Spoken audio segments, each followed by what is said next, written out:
One reason I've never done a review of James Cameron's Titanic is because, even though it's my favourite film, it's because I think there's already extensive material about it online, and I think most people know why it is as popular and famous as it is. So I don't think it's really necessary to do that. I'm not saying I never will, but that's the reason I haven't done so. Um, my whole life I've been fascinated by the Titanic. I was born on the 1st of September 1985, which is the same day that Robert Ballard rediscovered the ship at the bottom of the Atlantic, the very same day. And I was born in Belfast, where, of course, the ship was built. And I recently found out my great grandfather, who I never knew, worked at Harland and Wolff, most likely on the Titanic, as did thousands of other men, but still, that's. So my whole life I've been fascinated by this ship, and for this video, I want to talk about why I believe the interest will never die. I think it's going to be there always. But before I do that, I just want to speak briefly about John Bruce Ismay. I mentioned in the previous video about First Officer Murdoch and how the Cameron film treated him somewhat unfairly, in my view. And it also treated Ismay unfairly, but so did the older A Night to Remember film, and it's also a fine film. But both films portray Ismay in a very negative light as something of an erratic figure and a card. Now, only in recent years has there been a little bit of a reassessment of Ismay's life and legacy. There have been some broadly sympathetic publications about him, and that's good. I'm pleased it's starting to balance out. But I would like to see him portrayed in a more sympathetic light if any new film ever emerges, and there probably will be. I'd be surprised if there's no more Titanic films. Um, and I would like to see for once Ismay portrayed in a fair light. He made mistakes. There's no doubt about it that he was likely putting pressure on Smith, who also should take some blame. I'm not suggesting that Ismay wasn't a character who had flaws, and there are valid points of critique. Um, I think he probably was quite vain, but this was true of a lot of figures connected with the ship. It was a matter of British pride, British naval, well, maritime superiority over Germany, among many other things. So it'd be, yet it seems that Bruce Ismay has been singled out as the villain. Every disaster needs a villain, and Ismay's been singled out. There that have, like I say, been reassessments of this. The Sinking of Bruce Ismay, I believe that was a publication in recent years. I certainly know his family is not happy with the way that both films kind of maligns him. Now, here's the thing, and I didn't mention this in the previous video. I didn't even realize this. One of the reasons that Ismay was so maligned was that none other than William Randolph Hearst, one of the most powerful media tycoons in history, had a personal feud with Ismay. I don't know what exact circumstances of that were, but I mean, this is something I might want to do more research in. But it seems that Hearst went out of his way to smear Ismay after the disaster because of this personal grudge he had. And unfortunately, the tabloids then were just as sleazy, just as um, underhand as they are today. Tabloids have never changed. And if anything, they were even more vicious at the turn of the century because they were sort of in their infancy, and they were that sort of mass circulation press was really kicking off in the early 20th century. And I think Ismay was a victim of that. Bruce Ismay wasn't a hero, but I certainly don't think that he was the villain that he's made out to be. And even today, there's people that go away from those films thinking just that he was a card, that he was uh, sort of the personification of upper class privilege and so on. Um, I mean, when do you ever hear about Ismay, for example, the fact that he helped women and children on the lifeboats, which he did?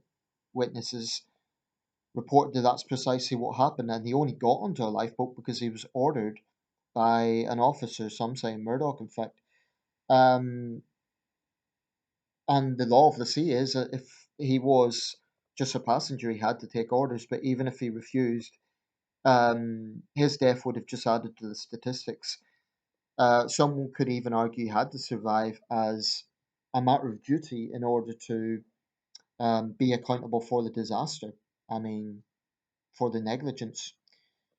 So I really think that there needs to be a lot more looked at from a more sympathetic perspective towards Ismay.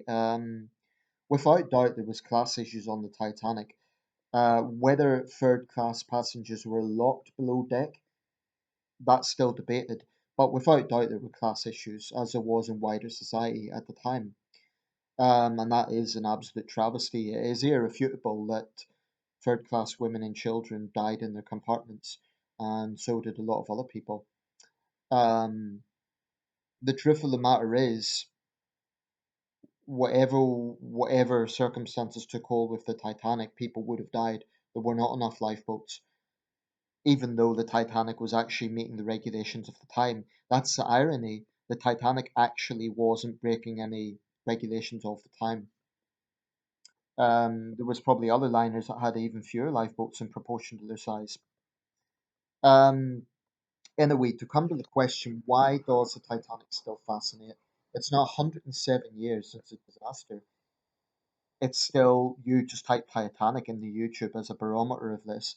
Thousands of videos will come up, many indeed connected to the James Cameron film, but many others are documentaries independent of that film, theories. It just seems that it will always fascinate. Now, I done research a while back and I worked out that there's been something like 25 maritime disasters deadlier than the Titanic. Most of those occurred in wartime. They tended to be ships torpedoed during World War Two, a couple during World War One. The single worst maritime disaster of any kind in history was the Wilhelm Gustloff, which was a German vessel that was sank by the Soviets in 1945. Up to 9,000 perished, which is truly staggering. That's uh, about 7 times deadlier than the Titanic. There were many other disasters, a lot of them in wartime, but one or two peacetime disasters, like the MV Jula in Senegal, 2002, about 2,000 people died, which is 500 more than the Titanic. Where are the films about the MV Jula? Where is the documentaries about the MV Jula? There's next to nothing. The only reason we even know what happened is because of news archives from the time and the Wikipedia article and a couple of other sources. But really, it's an example of how the Titanic has overshadowed so many other disasters. There are a couple of others that get a bit of attention. The Lusitania, I would suggest, might be the second most famous. The Britannic, because they were sister ships, or at least they were in the same class of ships. But the Titanic, it's such a profound interest in that ship, and I'm kind of proud of that, being from Belfast, that something my birth city produced has had worldwide interest.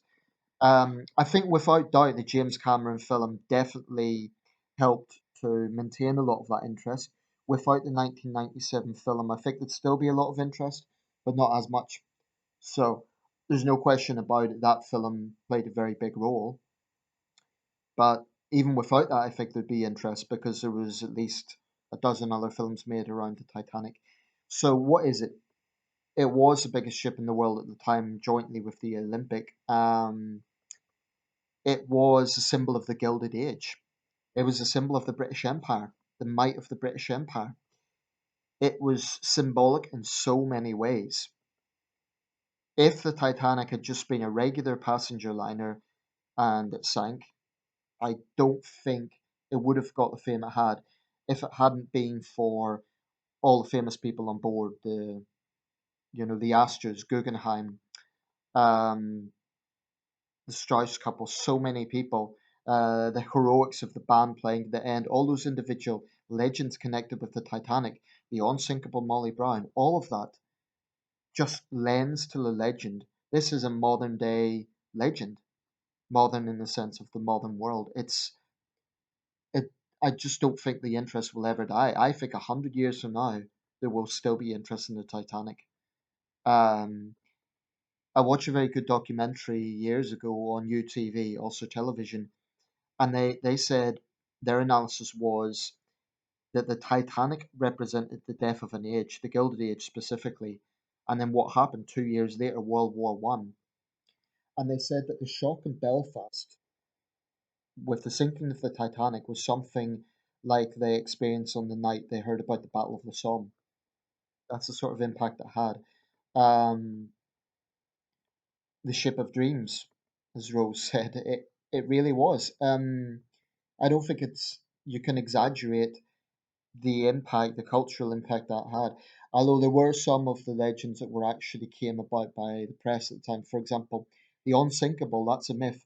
No one connected to the Titanic, not Andrews, not Ismay, not Smith, none of the major figures associated with it said themselves it was an unsinkable ship. That's something that the press kind of concocted afterwards, perhaps to romanticize the legend even more, sinking even more. I think the publication of the Titan in I think it was Robert Anderson wrote that. I can't remember exactly, or uh, Robertson. Excuse me, I can't remember the name now. But an American author published a book called The Titan in 1898 about a British luxury liner that sank on its maiden voyage. There weren't enough lifeboats. It hit an iceberg, and it's uncanny the similarities. This was written before the Titanic was even conceived as an idea. And the author himself said it was just coincidental because he had an interest in ships, but that is incredible. So I think it's all those things. It's the individual stories connected to the Titanic. It's the the fact that it was sort of the beginning of one age, the 20th century, in a sense. I mean, it might have been 12 years into the century, but it sort of was one of the major marking points of the beginning of the century, and it foresaw a century of calamity and a century of optimism. I mean, the 20th century was arguably the best and worst century in history, and the Titanic symbolized both of those things. It symbolized man's ambitions, yet man's folly as well. And I can't think of any other vessel that has ever done that. Even the major liners today that are much bigger than the Titanic, the Oasis of the Seas and so on, the Allure of the Seas, they're magnificent vessels and they are actually a lot bigger, but they don't quite have the same appeal with the Titanic, and that's why it's being rebuilt. In fact, in China, and that's maybe for another video, but that in itself just shows the interest that the ship has.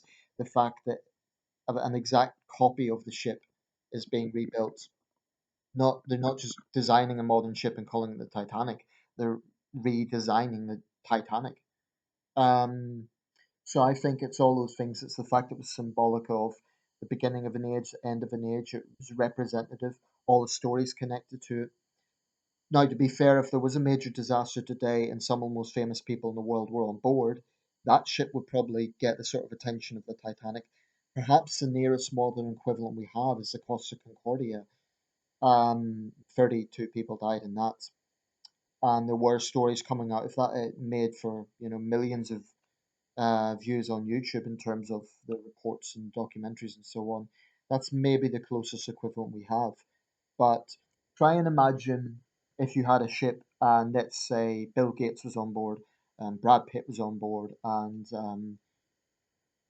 you know Paris Hilton or Taylor Swift or some of the biggest celebrities around. That's and it sank and some of those people died. You can imagine the attention it would get. So I think for all those reasons, because the message of the Titanic, optimism and folly, is timeless. It's timeless. So history will move on. The ship itself will be gone.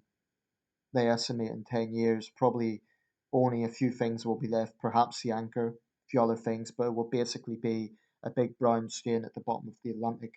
Um, so the ship itself will go, but I do think the interest in the symbolism of the Titanic is eternal.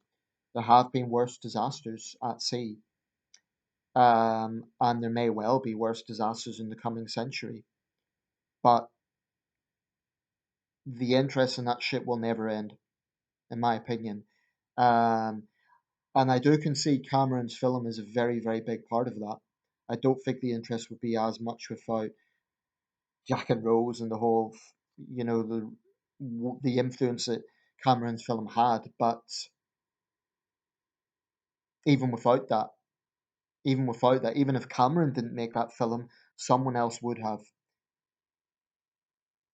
Probably not as good, but yeah, it will never end. There's been worse disasters, but the symbolism that the Titanic has,